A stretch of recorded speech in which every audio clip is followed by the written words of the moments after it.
Kashmir. For all its beauty, it remains the site of one of the world's most intractable conflicts. But now there's a new coalition government and a new party leading it, and my guest today is its vice president. Can the new setup last long enough to make a difference?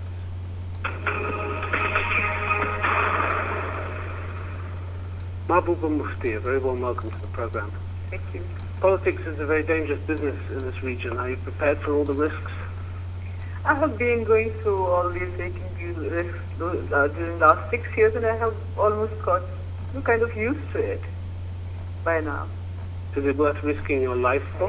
Yeah, I think because my small actions are making some difference in the lives of my people, which have been full of blood, turmoil, atrocity for the last so many years. So whatever little I have been able to do, I mean, at times I have been risking my life, but it does make a difference, and I am prepared to take that risk. You're prepared to die if necessary for the politics of this region? I am prepared to, sacrifice my time.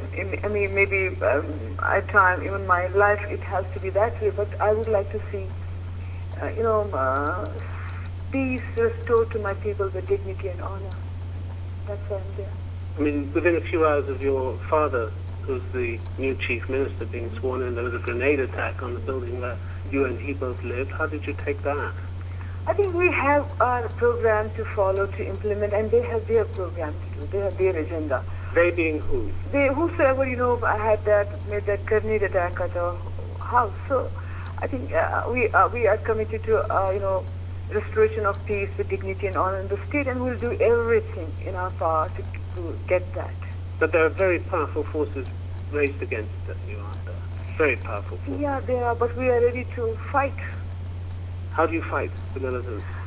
You don't use guns. I mean, to give you an example, the chief commander of the militant group Hizbul Mujahideen says the formation of a government in Kashmir is not an issue. The issue is self-determination, and to achieve that goal, we will fight to the last. He's refusing to lay down his arms. So he's not going to listen to you, is he? He has an agenda of his own. We have an agenda. We would like to address the alienation of the people, because I think alienation is the basic root cause of the violence that we see in this state. But the violence, if it continues, will torpedo your agenda, won't it? At least we are trying to bring down the level of atrocities, level of violence from one side. Which side? That is our side. We are trying to, see that there is more accountability among the various forces, the state police who are fighting militants. We are trying to, see that people get some kind of respite during this, when the frisking goes on, checkings go on during this, because if you look at it, the face of the country for a common Kashmiri youth is not what it is in the rest of the country. It looks like it's like the crackdowns, atrocities, the curfews.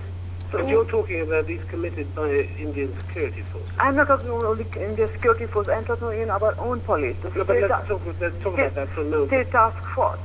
See, because they have an appalling record, don't they? Indian security forces have an appalling record.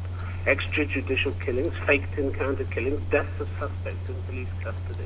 All these things, which this is just an example from the US State Department report for this year on the human rights abuses that have been carried out by Indian security forces. Do you condemn them for that? See, if we have always taken up these issues. We have never been shy about talking about the atrocities committed by any agency, be it the security forces or the state task force. I mean, we have been very open about it, because there are black sheep everywhere in the world. But this is more than black sheep. This is a pattern, isn't it? And I would say that whenever we have taken up any kind of issues as, say, any kind of atrocity which has come to my notice, and we have taken up with the higher-ups and in the security forces, they have definitely taken action. And yet the State Department talks about a refusal of security forces to obey court orders, judicial tolerance of the Army's excessive use of force. But whatever we have, till date, whatever we have brought to their notice on our level, I don't know about the state government, how serious they have been about, getting this accountability among the security forces or taking them to task, or recommending for their punishment to the central government. I don't know whether they have been really serious about it, because there is one thing that the state government has not even taken action against even their own state task force, which they could have done very easily. So I don't know whether they were really serious about taking the issue with the central government. I don't know about that. And will the central government now direct the security forces to behave decently, as opposed to the way they've been behaving in the past? I think there has to be accountability among the forces who are fighting militancy, because there has been a very good election. So if we want the fruits of that election to reach the people, if we really want something to get out of this election, which could be a turning point, then there has to be accountability among the security forces and the other forces fighting militancy here. And supposing they don't listen to you, supposing they just continue in their bad old ways, you'll suffer the same fate as previous governments, won't you? No, I think we mean business, and so it's nothing like that. We're trying to do something for the sake of saying it. I mean, if there is an atrocity committed by any forces, they will have to be accountable for that, and they will have to, to task for that, and we mean that. So you're saying to Delhi, no cover-ups anymore? No cover-ups anymore, because it's in the interest of the country to see that the black sheep, those people who are guilty of committing atrocities, that they should be taken to task, as it happens anywhere in the country. I mean, if anywhere in the country there is an atrocity committed by a police department or some other department against a civilian, he's taken to task. Well, he is sometimes, and a lot of times, according to the reports by your own National Human Rights Commission in India. He gets away with it.